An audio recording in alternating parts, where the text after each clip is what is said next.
Oke guys, sebelum melanjutkan, jangan lupa like dan komen. Dan yang baru bergabung, jangan lupa subscribe dan aktifkan loncengnya.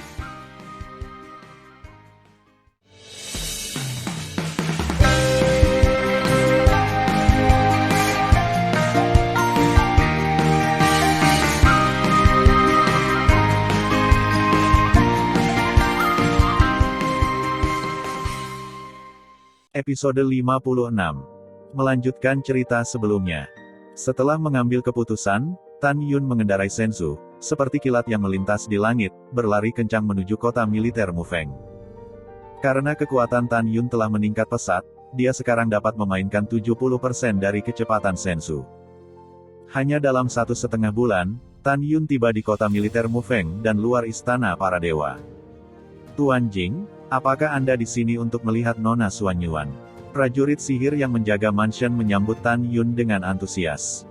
Setelah Tan Yun tersenyum dan setuju dengan pihak lain, dia melangkah ke istana para dewa, melepaskan kesadaran spiritualnya dan menyelimuti seluruh mansion, dan menemukan Xuan Yuan Rou, berjalan di taman belakang istana para dewa. Halaman belakang. Rower. Xuan Yuan Rou, yang sedang mengobrol dengan putrinya, tiba-tiba mendengar suara pikiran dan pikiran yang familiar di telinganya. Dia tiba-tiba menoleh ke belakang dan melihat Tan Yun mengenakan jubah ungu, tersenyum ke arahnya. Xuan Yuan Rou menyatukan bibirnya, berubah menjadi bayangan, dan jatuh ke pelukan Tan Yun. Tan Yun memeluk Xuan Yuan Rou, dan setelah berbalik beberapa kali di atas rumput, dia mengatur penghalang kedap suara, menempatkan Xuan Yuan Rou di tanah, dan dengan kasar mencium bibir Xuan Yuan Rou.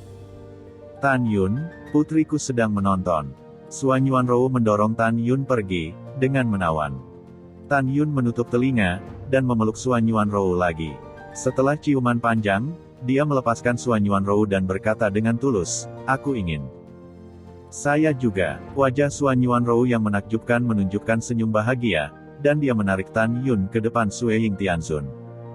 Putri telah melihat ayah. Sue Ying Tianzun, yang sudah menjadi ranah alam abadi kelas 9, tersenyum kepada Tan Yun. Ya, Tan Yun tersenyum. Setelah melangkah maju dan memeluk putrinya, dia bertanya, "Xiao Ying, apa yang kamu cari sebagai seorang ayah?" Mendengar itu, senyuman di wajah Sue Ying Tianzun dan Xuan Yuan Rou menghilang. "Tan Yun, ada begitu banyak orang di sini, datanglah ke kamarku dan katakan." Setelah Xuan Yuan Rou berkata, dia memimpin Tan Yun dan Sue Ying Tianzun ke ruang lantai 2 istananya. "Xiao Ying, ayo bicara dengan ayahmu," kata Xuan Yuan Rou sambil melihat Sue Ying Tianzun. "Ibu yang baik." Setelah Sue Ying Tianzun menjawab, dia memandang Tan Yun dan berkata dengan ekspresi serius, "Ayah, putriku datang ke dunia Dewa Hongmeng kali ini untuk memberitahumu bahwa Si Yuan Supreme dan Chaos Supreme keduanya telah dipromosikan menjadi ranah asal Dao Ilahi. Sekarang telah berganti nama menjadi Dewa Leluhur Si Yuan dan Dewa Leluhur Chaos." Mendengar ini, wajah Tan Yun berubah drastis. "Apa? Mereka telah dipromosikan menjadi Dewa Leluhur?" Alasan mengapa suara Tan Yun berubah ketika dia mendengarnya adalah karena dia tahu bahwa untuk dipromosikan dari Supreme menjadi Dewa Leluhur, tidak hanya membutuhkan waktu, tetapi juga perlu memahami dunia dan jalan besar yang harus dipromosikan. Pada saat yang sama, Tan Yun tahu lebih jelas bahwa dalam keadaan normal, 100 Supreme bukanlah lawan dari Dewa Leluhur. Dalam keadaan linglung, Tan Yun merasa bahwa jalan balas dendam, seolah-olah di depannya, meluas ke cakrawala. Setelah sekian lama, Tan Yun menghela nafas, "Saya tidak menyangka mereka akan dipromosikan menjadi Dewa Leluhur." "Ayah, jangan berkecil hati." Sue Ying Tianzun berkata, "Putri percaya bahwa ranah ayah akan datang dari belakang dan membunuh mereka semua." Melihat putrinya, Tan Yun menarik napas dalam-dalam dan berkata dengan lantang, "Ya." Sekarang dia telah menyempurnakan pagoda ruang dan waktu untuk ayahnya, suatu hari dia akan memiliki kekuatan untuk membunuh Dewa Leluhur Si Yuan dan Dewa Leluhur Chaos. "Yah, jangan bicarakan ini, katakan sesuatu yang bahagia." Setelah itu, Tan Yun mengorbankan 2 menara ruang dan waktu berkualitas tinggi dari cincin, dan memberikan satu untuk ibu dan putri Xuan Yuan Rou. Kemudian, keluarga beranggotakan 3 orang itu mulai berbicara dan tertawa tanpa henti. Malam tiba. Tianzun Mufeng, yang telah kembali dari perjalanan, segera memerintahkan pengurus rumah tangga tua itu untuk mengadakan jamuan makan dan menyambut Tan Yun. Makan malam selesai. Selanjutnya, Tan Yun menemani Suan Yuanrou di kota militer Mufeng selama 7 hari sebelum pergi bersama putrinya. Di luar kota Mufeng, Tianzun Mufeng menyaksikan Tan Yun mengemudikan Senzu, membawa sosok Sue Ying Tianzun pergi, dan ada kebingungan di matanya yang berlumpur.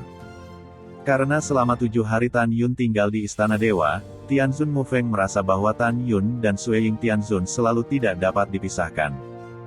Pada awal periode, Mufeng Tianzun berpikir bahwa Tan Yun dan Sue Ying Tianzun sedang jatuh cinta, tetapi dia secara tidak sengaja menemukan bahwa Tan Yun terkadang menatap mata Sue Ying Tianzun dengan warna cinta ayah yang kuat.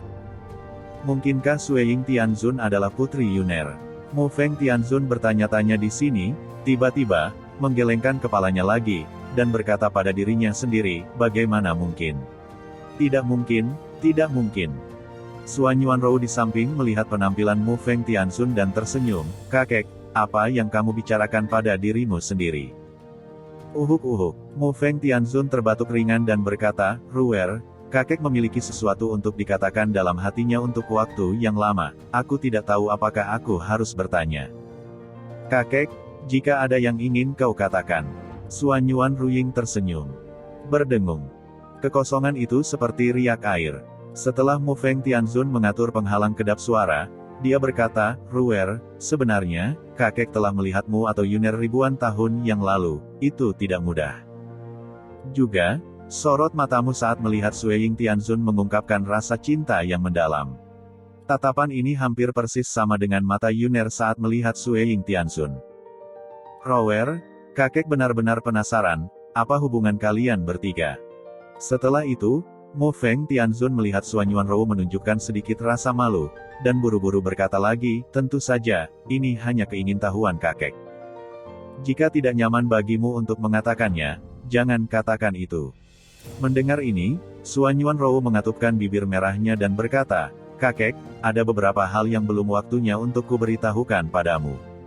Jangan khawatir, aku akan memberitahumu yang sebenarnya saat waktunya tepat. Bagus, Mufeng Tianzun berkata sambil tersenyum. 2,5 bulan kemudian, ketika Tan Yun sedang mengemudikan Senzu dan membawa putrinya dan berada 1 bulan jauhnya dari kota militer tertinggi, tiba-tiba, Sue Ying Tianzun di ruang pelatihan Senzu berkata kepada Tan Yun, ayah, ada 3 nafas dari ranah Raja Dewa kelas 9 mengunci ayah. 3 nafas ini mengandung niat membunuh, dan sepertinya mereka ingin melakukan sesuatu padamu. 3 orang dari ranah Raja Dewa kelas 9 bersembunyi di lautan awan di depan 1.000.000 sen. Mendengar ini, Tan Yun, yang berdiri di Senzu, berkata dengan suara tenang, Xiao Ying, pihak lain memiliki 3 orang di ranah Raja Dewa kelas 9 sekaligus, sehingga mereka dapat memiliki tulisan tangan yang begitu besar. Satu-satunya kekuatan itu adalah keluarga Yuqi. Wanita kedua dari keluarga Yuqi, Yu Qiqing, dibunuh oleh ayah. Tampaknya anggota keluarga Yuqi sedang menyergap di sini, menunggu ayahnya meninggalkan kota tentara Qingtian dan pergi ke kota militer tertinggi menunggu ayahnya. Xiao Ying, jika ayah akan berurusan dengan mereka, hasilnya tidak dapat diprediksi. Kamu akan berurusan dengan mereka nanti. Sue Ying Tianzun di ruang pelatihan berkata sambil menyeringai, ayah, jangan khawatir, ada 3 Raja Dewa kelas 9 di sana. Di depan putrimu, mereka tidak berbeda dengan semut. Mendengar ini, Tan Yun tersenyum dan berkata, oke, terserah bayi perempuan ayah untuk pamer. Setelah itu, Tan Yun mengemudikan Senzu, lalu terbang ke depan. Setelah beberapa saat, tiba-tiba, sebuah suara tua yang mengandung niat membunuh tanpa henti keluar dari langit. Anak Jing Yun, berhenti untuk orang tua itu. Berdengung. Di tengah getaran kehampaan, seorang lelaki tua bertopeng dari ranah Raja Dewa kelas 9 jatuh dari lautan awan yang luas, dan menghalangi jalan Tan Yun. Keciut. Pada saat yang hampir bersamaan, 2 tetua bertopeng ranah Raja Dewa kelas 9 ditembak jatuh dari lautan awan dan muncul di belakang Tan Yun, menghalangi mundurnya Tan Yun. Tan Yun mengerutkan kening dan melirik 2 orang di belakangnya. Segera, pandangannya tertuju pada lelaki tua di depannya, dan dia berkata dengan ringan, orang tua, saya ingin tahu berapa lama untuk menghentikan pemuda ini. Barang lama, orang tua itu mendengar kata-kata itu, dan matanya yang berlumpur menunjukkan ekspresi marah. Sebagai penatua keluarga Yuchi, tidak ada yang berani menghinanya selama ribuan tahun. Tetua Agung menekan amarah di dalam hatinya, mengulurkan jari kurusnya, dan menunjuk ke arah Tan Yun dengan marah. Kamu tahu apa yang telah kamu lakukan dalam pikiranmu sendiri? Menurutmu apa yang bisa dilakukan lelaki tua itu? Tan Yun tersenyum dan berkata tanpa senyuman, biar ku tebak, jika aku tidak salah menebak, apakah kalian bertiga dari keluarga Yuchi? Alasan mengapa saya datang untuk membunuh saya adalah karena saya membunuh Yuchi King bukan? Pada saat ini, tetua itu menyeringai dan berkata, bajingan, hari ini orang tua itu ingin kamu mati tanpa tempat untuk menguburkanmu. Segera, Tetua Agung melihat tetua kedua dan ketiga di belakang Tan Yun, dan berkata, hentikan Jing Yun untuk mencegahnya melarikan diri. Aku akan membunuhnya. Ledakan. Langit tiba-tiba runtuh, dan angin agung serta kekuatan Raja Guntur memenuhi tubuh Tetua Agung. Dia naik ke udara dan muncul di atas Tan Yun, dengan telapak tangan kanan yang kurus, dan tiba-tiba menekan Tan Yun. Segera, telapak tangan raksasa-raksasa yang dibentuk oleh kekuatan Raja Angin dan Guntur, dengan kehampaan yang runtuh, menyelimuti Tan Yun. Penatua Agung sombong, dan bahkan Raja Dewa kelas 9 biasa akan mati atau terluka oleh telapak tangannya sendiri. Adapun Kaisar Suci kelas 5, Tan Yun pasti akan mati. Tepat ketika dia percaya bahwa di saat berikutnya, Tan Yun akan ditampar sampai mati oleh telapak tangannya sendiri, dan adegan berikutnya membuatnya sangat panik. Sangat putus asa. Namun, dia tiba-tiba merasakan nafas tirani dari kekuatan ranah alam abadi, yang menyebar keluar dari ruang pelatihan di belakang Tan Yun. Segera setelah itu, seorang terbang keluar dari ruang pelatihan, membubung ke langit, dan bergegas menuju telapak tangan raksasanya. Pada saat ini, permukaan tubuh Sui Ying Tianzun memadatkan tirai tipis kekuatan abadi, dan tubuhnya seperti itu secara paksa menghancurkan telapak tangan raksasa angin dan kekuatan Raja Guntur, dan langsung muncul di langit, tangan batu giok berbalik dan berubah menjadi besar. Menepuk alis Penatua. Kecepatannya sangat cepat sehingga Penatua Agung tidak bisa bereaksi. Xiao Ying mempertahankan hidupnya. Ketika Tan Yun buru-buru mengingatkannya dengan keras, telapak tangan kanan yang ditampar Sui Ying Tianzun ke arah sesepuh tiba-tiba tertutup. Bang! Dia menamparkan dada penatua itu. Dalam suara retakan tulang yang jelas, dada tetua itu roboh, tulang rusuknya hancur, dan organ dalamnya terluka parah. Jatuh dari kehampaan. Langkah Dewa Hongmeng. Tan Yun naik ke langit dari Senzu, memutar cakarnya dengan tangan kanannya, meraih leher tetua itu, dan menyapu Senzu lagi. Pada saat ini, tetua kedua dan ketiga di belakang Senzu memandangi sosok di atas kepala Tan Yun. Keduanya membuka mata lebar-lebar dan berseru, Sui Ying Tianzun. Penatua kedua berkata dengan cemas, tetua ketiga, lari. Kami bukan lawannya.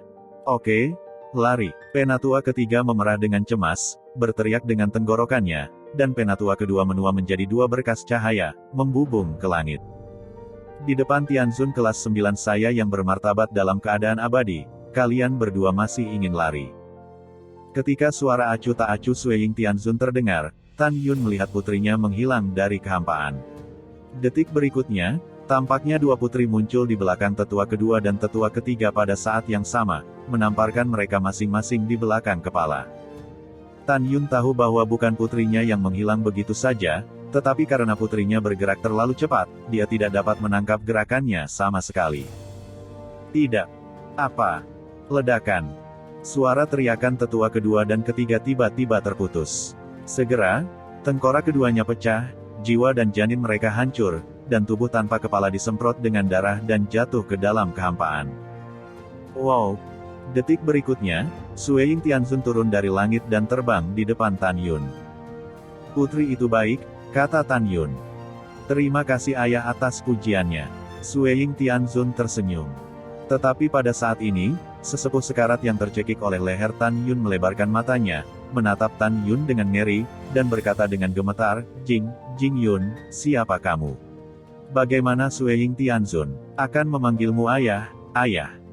Penatua itu terkejut. Dia benar-benar tidak dapat memahami bahwa Sui Ying Tianzun, murid yang paling dihormati dari dewa leluhur Si Yuan yang bermartabat, ternyata adalah putri Tan Yun.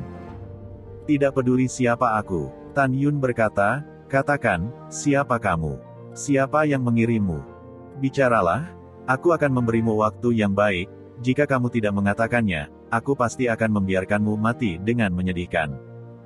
Penatua menatap dengan ngeri dan berkata, Tuan Muda Jing, tolong. Tolong selamatkan hidupku. Selama kamu menyelamatkan hidupku, mulai sekarang aku akan menganggapmu sebagai tuannya. Tan Yun menggelengkan kepalanya, dingin dan tanpa ampun, jika putriku tidak ada di sisiku hari ini, dan jika aku bukan lawanmu, maukah kau menyelamatkanku? Jawabannya tidak, jadi kenapa aku harus mengampunimu agar tidak mati? Silakan, siapa kamu? Siapa yang mengirimmu ke sini? Penatua tersentak, jika kamu tidak menyelamatkan hidupku, aku tidak akan memberitahumu bahkan jika aku mati. Hehe, tulangnya cukup keras. Tan Yun mencibir, mencubit lehernya dengan tangan kirinya. Retak. Tangan kiri Tan Yun tiba-tiba mengerahkan kekuatan, dan tangan kiri tetua agung itu hancur. Ah, penatua yang hebat meratap seperti babi, tetapi dia tetap tidak mengatakannya.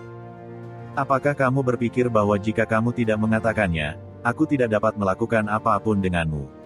Tan Yun menyeringai, dan segera menggunakan mata Dewa Hongmeng. Ketika mata penatua agung dan mata merah Tan Yun saling berhadapan, kepalanya berdengung dan dia kehilangan kesadaran. Jika tetua agung tidak terluka parah, Tan Yun secara alami tidak akan bisa mengendalikannya, tapi sekarang dia bisa mengendalikannya dengan mudah. Siapa kamu? Siapa di belakang layar? Tanya Tan Yun. Aku Zhong Hong, sesepuh agung keluarga Yuqi. Tetua agung berkata dengan ekspresi tumpul, itu adalah kepala keluarga kami, Yuqi Rufeng, yang memintaku untuk membunuh Jing Yun. Itu benar-benar milik keluarga Yuqi. Tan Yun bertanya dengan niat membunuh, ranah apa Yuqi Rufeng sekarang? Dan keluarga Yuqi Anda, ada berapa banyak kekuatan Tianzun alam abadi? Setelah mendengar ini, Zhong Hong berkata dengan jujur, patriark kita sekarang adalah ranah transformasi manusia. Keluarga Yuqi kami hanya ranah dari alam abadi kelas 3. Mendengar itu, Tan Yun menjentikkan jarinya, sinar kekuatan ilahi memenjarakan kolam spiritual Zhong Hong, dan segera, dia mengorbankan menara ruang waktu Dewa Zun yang luar biasa dan melemparkannya ke dalamnya. Tan Yun memandang ke samping ke arah Suiying Tianzun, matanya menunjukkan niat membunuh, putri, jangan kembali ke dunia Dewa Siyuan. Kamu ikuti ayahmu ke alam rahasia Yuqi, temukan cara untuk menarik Yuqi Rufeng keluar dari alam rahasia, dan kemudian hancurkan seluruh klannya. Tan Yun tahu bahwa setelah dia jatuh di masa lalu, keluarga Yuqi juga ikut serta dalam pengepungan dan pembunuhan bawahannya. Tan Yun awalnya ingin membalas dendam terhadap keluarga Yuqi pada akhirnya. Karena pihak lain akan mengirim seseorang untuk mencegat dan membunuhnya, bagaimana mungkin dia tidak melawan?